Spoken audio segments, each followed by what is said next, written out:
All right, first of all, I want to start off by giving all praises to Yahweh by Hashem, Yahweh Shai by Hashem, Rekakadash. I also want to give a double honors to the apostles and elders of Great Millstone who taught me this word and the brothers who teach sincerely down. Also want to give a salutation to the elect scattered across the scattered across the four corners of the earth. I'm gonna play some videos here. Getting in Donald Trump signing the executive order to do away with discrimination, which is the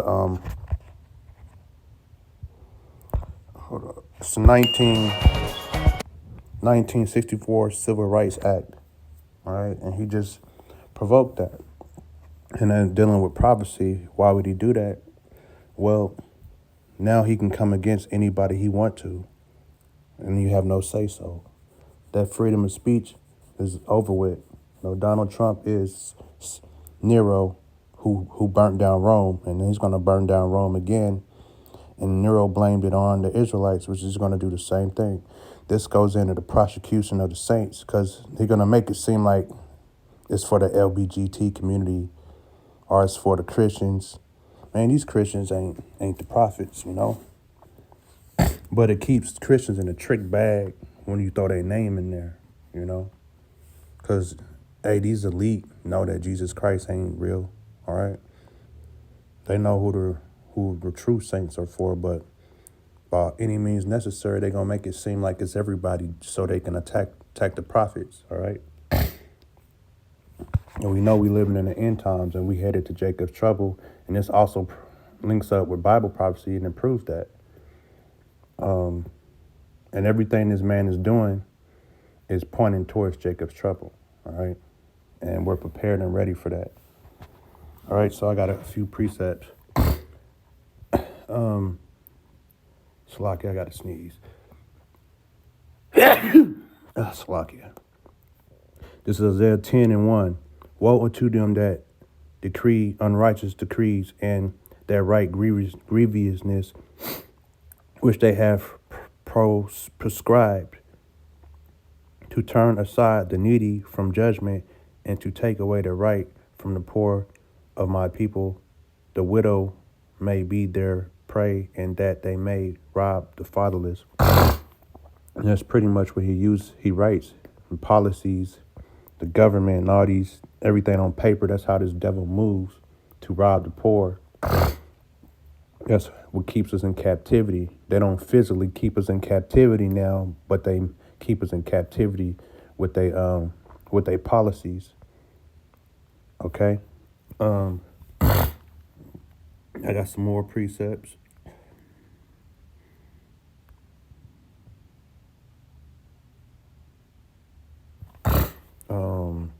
Discussing the oppression of the poor and the perversion of justice. That's Ecclesiastes 5:8. Then we got Proverbs 28.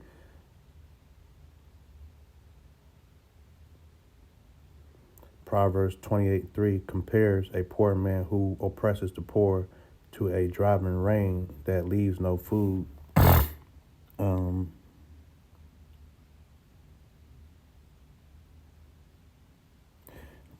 Proverbs 22:22 state that one should, hold up.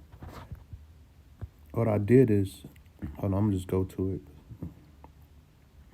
Rob not the poor because he is poor, neither oppress the afflicted in the gate, for the Lord will plead their case and spoil the soul of those that spoiled them. All right, you're not supposed to rob the poor, and that's what this man does, Esau and Edom.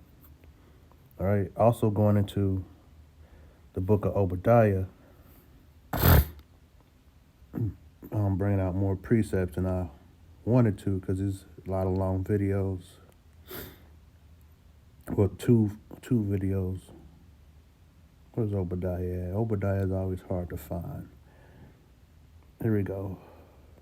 I'm talking about Esau robbing the poor, okay?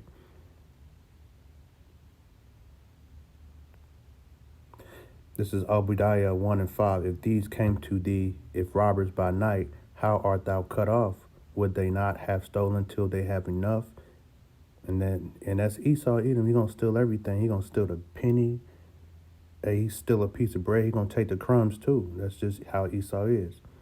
Would they have not stolen till they had enough? If the grape gatherers came to thee, would they not leave some grapes? And the question is, no, they're not gonna leave no grapes. All right, and that's Esau and Edom. They're not gonna leave crumbs. They're not gonna leave anything of nothing. That's why they go to all these countries, stealing, raping, and robbing, and pushing their evil, wicked policies on everybody. And now, all right, I'm gonna get another preset because now we see Esau, Edom, Trump getting in there doing damage. Got the whole world shook up. Everybody following this man's step. Because Christians would call him an antichrist, that's not what we believe. But he is here. He is a compromised opposition, and he is here to push the last agenda of the elites and push this beast system.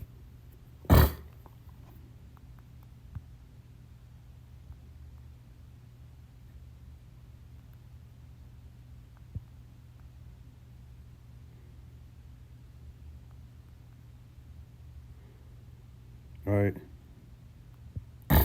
And also says the devil comes, steal, kill, and destroy. As I'm typing this in, and that's Esau, Edom. And he comes, kill, steal, and destroy. It's what he made him for, because the Lord said he made the wicked, even the wicked, roughly paraphrasing, for himself, for the good and the wicked, for the day of evil, roughly paraphrasing.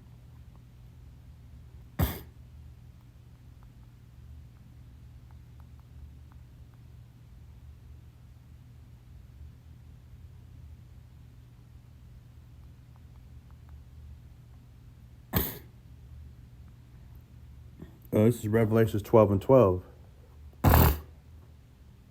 Therefore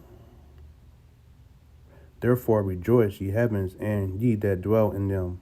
Woe to the inhabitants of the earth and of the sea, for the devil has come down unto you having great wrath, because he knoweth that he hath but a short time.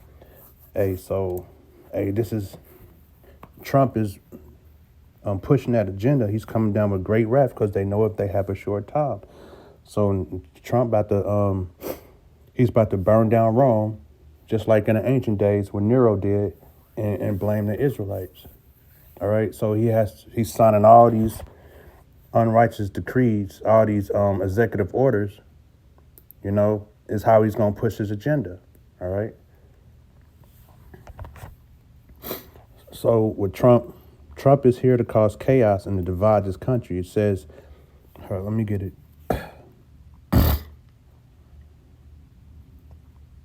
What was I looking for?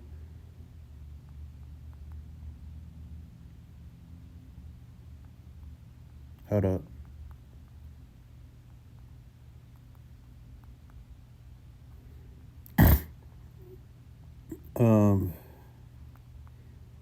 This is Matthew 20:12 and 22. The one,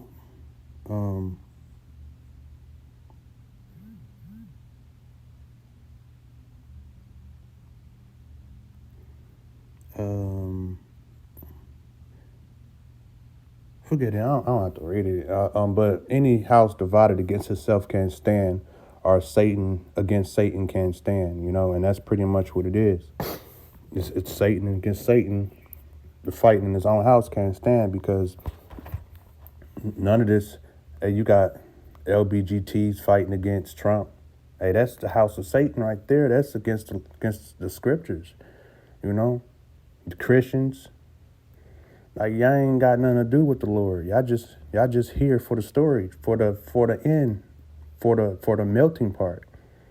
All right. The only ones that matter in this thing is the elect. All right. That's the whole purpose of the story, right there. All right. But a house divided against itself can't stand. And it's causing civil war, and that's in the scriptures too. But I'm not about to get it because I'm going on too long. But hey, with that being said, shalom, and watch these videos. Self is incredible. I thought it was too. Not this one yet. I'm gonna watch this one first. My fellow Americans, I am about to sign into law the Civil Rights Act of 1964. I want to take this occasion to talk to you about what that law means to every American. 188 years ago this week, a small band of valiant men began a long struggle for freedom.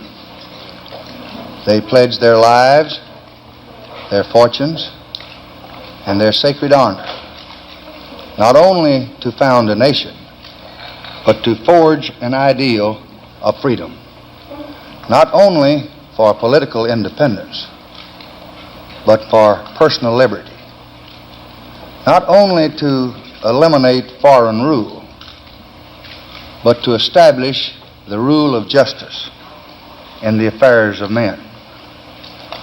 That struggle was a turning point in our history. Today, in far corners of distant continents, the ideals of those American patriots still shape the struggles of men who hunger for freedom. This is a proud triumph. Yet those who founded our country knew that freedom would be secure only if each generation fought to renew and enlarge its meaning. From the Minutemen at Concord to the soldiers in Vietnam, each generation has been equal to that trust. Americans of every race and color have died in battle to protect our freedom. Americans of every race and color have worked to build a nation of widening opportunities. Now, our generation of Americans has been called on to continue the unending search for justice within our own borders. We believe that all men are created equal, yet many are denied equal treatment. We believe that all men have certain unalienable rights, yet many Americans do not enjoy those rights. We believe that all men are entitled to the blessings of liberty, yet millions are being deprived of those blessings, not because of their own failures, but because of the color of their skin. The reasons are deeply embedded in history and tradition and the nature of man. We can understand without rancor or hatred how this all happened, but it cannot continue. Our Constitution, the foundation of our republic, forbids it. The principles of our freedom forbid it. Morality forbids it. And the law I will sign tonight forbids it. That law is the product of months of the most careful debate and discussion. It was proposed more than 1 year ago by our late and beloved President, John F. Kennedy. It received the bipartisan support of more than 2/3 of the members of both the House and the Senate. An overwhelming majority of Republicans, as well as Democrats, voted for it. It has received the thoughtful support of tens of thousands of civic and religious leaders in all parts of this nation. And it is supported by the great majority of the American people. The purpose of this law is simple. It does not restrict the freedom of any American so long as he respects the rights of others. It does not give special treatment to any citizen.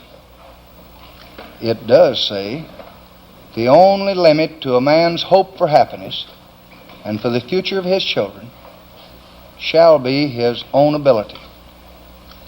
It does say that there are those who are equal before God shall now also be equal in the polling booths, in the classrooms, in the factories, and in hotels and restaurants and movie theaters and other places that provide service to the public. I am taking steps to implement the law under my constitutional obligation to take care that the laws are faithfully executed. First, I will send to the Senate my nomination of Leroy Collins to be Director of the Community Relations Service.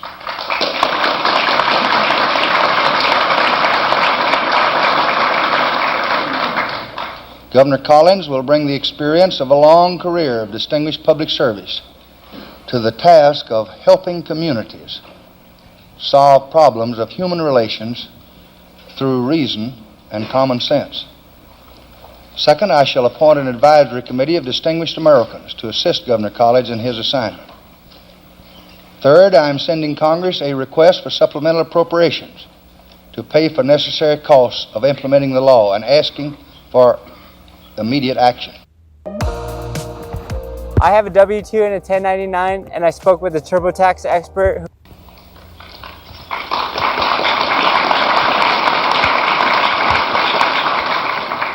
Fourth, already today, in a meeting of my cabinet this afternoon, I directed the agencies of this government to fully discharge the new responsibilities imposed upon them by the law, and to do it without delay and to keep me personally informed of their progress. Fifth, I am asking appropriate officials to meet with representative groups to promote greater understanding of the law and to achieve a spirit of compliance. We must not approach the observance and enforcement of this law in a vengeful spirit. Its purpose is not to punish. Its purpose is not to divide, but to end divisions, divisions which have lasted all too long. Its purpose is national, not regional. Its purpose is to promote a more abiding commitment to freedom, a more constant pursuit of justice, and a deeper respect for human dignity. We will achieve these goals because most Americans are law-abiding citizens who want to do what is right. This is why the Civil Rights Act relies first on voluntary compliance, then on the efforts of local communities and states to secure the rights of citizens. It provides for the national authority to step in only when others cannot or will not do the job. This Civil Rights Act is a challenge to all of us to go to work in our communities and our states, in our homes and in our hearts, to eliminate the last vestiges of injustice in our beloved country. So, tonight I urge every public official, every religious leader, every business and professional man, every working man, every housewife, I urge every American to join in this effort to bring justice and hope to all our people and to bring peace to our land. My fellow citizens, we have come now to a time of testing. We must not fail. Let us close the springs of racial poison. Let us pray for wise and understanding hearts. Let us lay aside irrelevant differences and make our nation whole. Let us hasten that day when our unmeasured strength and our unbounded spirit will be free to do the great works ordained for this nation by the just and wise God, who is the Father of us all. Thank you and good night. Get up to $4,000 instantly with a refund advance through TurboTax.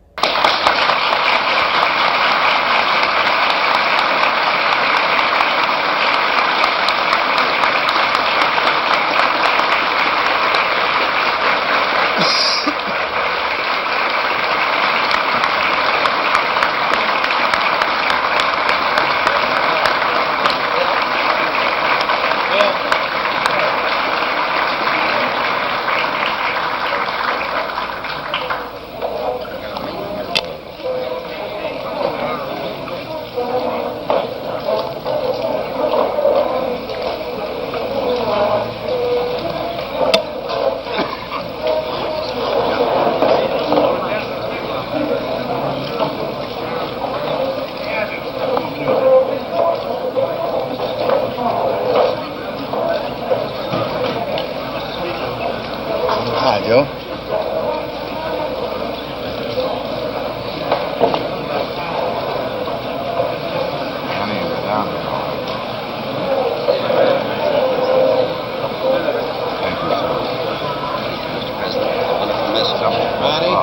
Speaker McCormick first. Speaker first.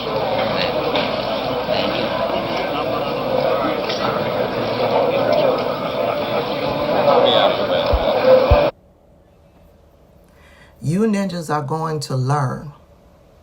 You're going to learn the hard way just what we meant when we said that Donald Trump and Kamala Harris, they were not the same. Donald Trump just revoked the Civil Rights Act of 1965. This is the act that protected Black people, brown people, LGBTQIA plus people, marginalized groups from being discriminated against when trying to get employment. It helped to ensure that everyone had an equal opportunity of getting employment. Everyone being Black and brown people, members of the LGBTQIA plus community. They couldn't discriminate against you based on your religion. Yeah, Donald Trump just revoked that. You can go out there on social media and find this article underneath Axios. Donald Trump's order directs all executive departments and agencies to terminate all discriminatory and illegal preferences, mandates, policies, programs, activities, guidance regulations, enforcement actions, consent orders, and requirements. And don't think this is just on a federal level. He took care of the private sector too. And this revocation extends out to the private sector. Quote, I further order all agencies to enforce our long-standing civil rights laws and to combat illegal private sector DEI preferences, mandates, policies, and programs. Donald Trump is quoted as saying, quote, the federal government is charged with enforcing our civil rights laws. The purpose of this order is to ensure that it does so by ending illegal preferences and discriminations, end quote. Illegal preferences and discriminations is, it ties along the lines of they believe that white people are being discriminated against, and they believe Black and brown people, gay people are illegally getting a leg up over them. When they say illegal discrimination, they're not talking about you, Black and brown people. They're talking about them.